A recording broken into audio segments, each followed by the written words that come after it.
Assalamualaikum warahmatullahi wabarakatuh. Perkenalkan, nama saya Grady Desuyut dari kelas TI 4202. Pada kesempatan kali ini, saya akan menjelaskan laporan praktek pertama pengendalian dan penjaminan mutu critical to quality. Di mana pada kesempatan kali ini, saya mereview usaha mikro kecil yang ada dekat rumah saya, yaitu jasa laundry sepatu, di mana English Shoes Record ini dia bergerak pada bidang jasa laundry sepatu, di mana dia bukan hanya menyediakan jasa laundry sepatu, mereka juga menyediakan jasa-jasa yang dibutuhkan untuk kebutuhan sepatu, di mana dari merepair sepatu, mengcustom sepatu, mereparasi sepatu, menyuci, bahkan sampai mengcustom sepatu supaya apa yang diinginkan oleh customer itu dapat terpenuhi. Banyak yang bisa dilakukan pada usaha mikro kecil ini untuk kebutuhan sepatu. Lalu juga mereka memproduksi produk, yaitu yang pertama ada shoes cleaner, di mana shoes cleaner ini berfungsi untuk membersihkan sepatu. Lalu juga ada parfum sepatu yang mereka produksi. Namun pada kesempatan kali ini saya akan menampilkan produknya, yaitu shoes cleaner. Nah, usaha mikro kecil ini terletak di Jalan Sekelimus 12 nomor 4, tepatnya di bawah batu. Laundry sepatu ini sudah berdiri sejak tahun 2019 awal tepatnya. Lalu produk yang mereka buat, yakni shoes cleaner ini, memiliki deskripsi di mana ini memiliki ukuran dengan 100 mili, lalu juga estimasi pemakaian 1-25 pasang sepatu dengan price atau harganya juga yang cukup terjangkau, yaitu 50.000, di mana ada pun cara pemakaiannya dengan menyemprotkan cairan ke sepatu, lalu sikat sepatu secara perlahan sampai berbusa, lap dengan handuk ataupun lap mikrokarbon supaya daya serapnya lebih tinggi, lalu juga keringkan lebih cepat menggunakan kipas. Disarankan untuk tidak mengeringkan dengan sinar matahari langsung, karena itu dapat bisa merusak material sepatu. Lalu lanjut ke bab 2, di mana pada bab 2 ini ada voice of customer, di mana voice of customer ini saya mengambil 5 responden, di mana pada saat pengambilan voice of customer ini saya menggunakan aplikasi Google Form yang disediakan oleh Google. Lalu saya sebarkan ke para customer English Shoes Record yang sudah pernah menggunakan jasa, baik jasa maupun produk English Shoes Record. Di sini ada 5 responden yang saya ambil, yang rata-rata mereka melakukan studinya di Teknik Industri Telkom University.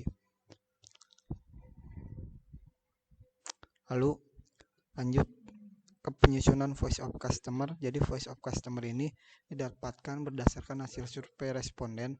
Lalu hasil survei ini dapat berupa kebutuhan suatu responden. Jadi pada intinya ini merupakan suatu aspirasi atau wadah untuk masukan bagi suatu usaha maupun perusahaan, baik apapun itu.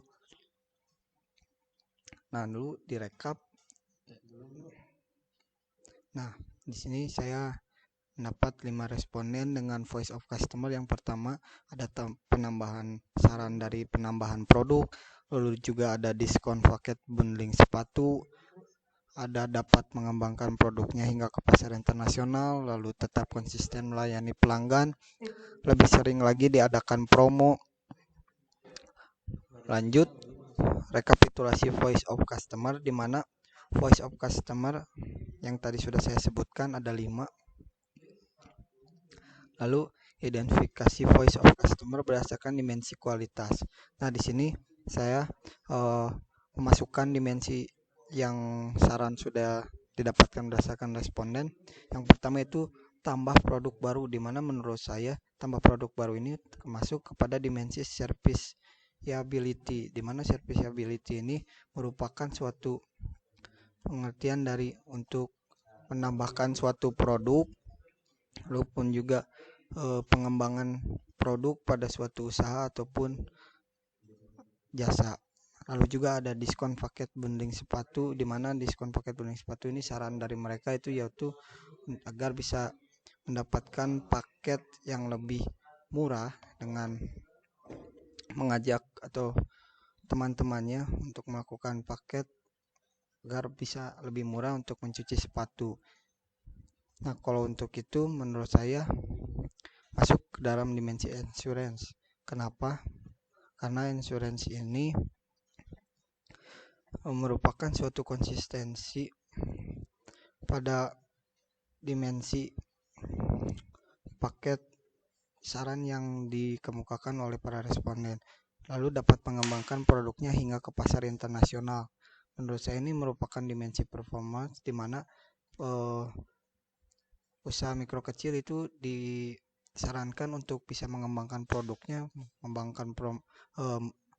mengeluarkan semua performanya untuk bisa mengembangkan produknya agar bisa menjadi produk yang bisa impor, bisa ke luar negeri, bisa go internasional. Lalu tetap konsisten melayani pelanggan.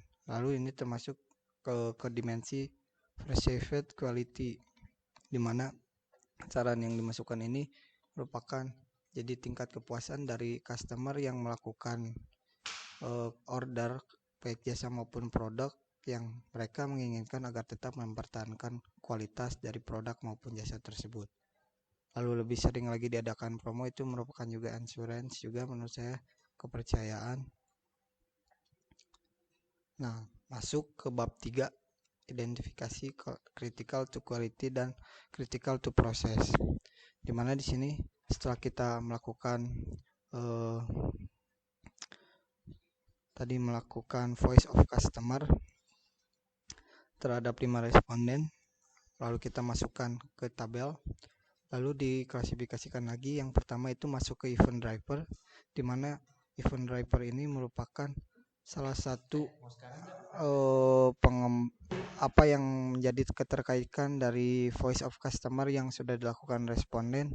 Lalu masuk lagi ke critical to quality, di mana critical quality ini adalah mengklasifikasikan atau menyaring lagi supaya output itu tidak ada yang diinginkan. Lalu critical to process yaitu di mana menyaring penyebab output yang tidak diinginkan supaya tidak lolos pada saat nanti sudah sampai ke tangan customer.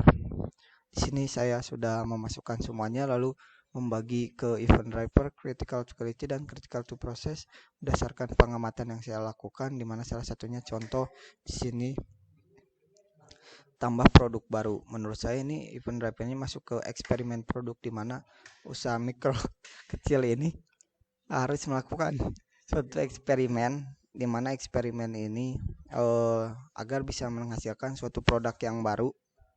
Lalu juga critical to quality, di mana critical to quality di sini klasifikasi untuk mengenai agar produk ini disaring terlebih dahulu agar nantinya layak atau layak untuk ke tangan customer. Lalu critical to processnya menurut saya quality control, di mana quality control ini kita usaha ini disarankan agar selalu mengecek produk-produknya agar siap untuk dikirimkan atau siap di launching ke pasar. Jadi critical process ini itu dimana meminimalisir penyebab yang tidak diinginkan pada suatu barang agar nanti outputnya itu dapat diterima di pasar. Lalu setelah itu masuk ke analisis critical to quality dan critical to process. Dari voice customer yang saya dapatkan tadi, pada kesimpulannya tuh analisis yang saya lakukan tidak jauh dari apa yang saya tadi lakukan dari yang saya masukkan di event driver, terus critical to quality dan critical to process. Lalu saya masukkan ke sini untuk salah satu contohnya. Yang pertama untuk voice of customer atau tambah produk baru, maka faktor yang mempengaruhi adalah lebih baik melakukan inovasi dan eksperimen untuk menciptakan produk baru. Lalu juga critical to quality yang dapat diambil ialah memikirkan waktu lama produksi agar tepat waktu untuk memenuhi kebutuhan pasar. Lalu CTP-nya di sini lebih sering melakukan quality control supaya nanti produk yang diciptakan itu tidak ada kecacatan sama sekali, lalu siap untuk dipasarkan. Lalu ada sisanya 4 lagi yang voice of customer, sama analisisnya tidak jauh berbeda, tinggal memasukkan dari yang analisis tadi, critical to quality dan critical to process. Lalu yang terakhir ini di bab keempat, yaitu kesimpulan. Berdasarkan data yang diperoleh dari voice of customer, dapat disimpulkan sangat penting untuk memperhatikan masukan yang berasal dari customer, di mana masukan tersebut merupakan masukan untuk kemajuan suatu usaha, baik produk maupun jasa. Selalu berinovasi dan mengembangkan apa yang sudah diciptakan agar memperoleh suatu produk ataupun jasa yang sempurna. Dengan metode tersebut, diharapkan English Use Record ini mampu mendengar masukan dan menerapkannya. Lalu berdasarkan quality to control dan quality to process juga diharapkan mampu mengaplikasikan masukan untuk selalu mempertahankan konsistensi pelayanan, lalu mampu mengembangkan produk yang sudah ada, bisa mengimpor produknya agar dapat dikenal di pasar internasional, dan selalu melakukan promo yang dapat menarik customer-customer baru untuk bisa memajukan produk dan jasa yang mereka ciptakan. Mungkin sekian presentasi yang dapat saya sampaikan. Mohon maaf apabila masih ada kesalahan. Wassalamualaikum warahmatullahi wabarakatuh.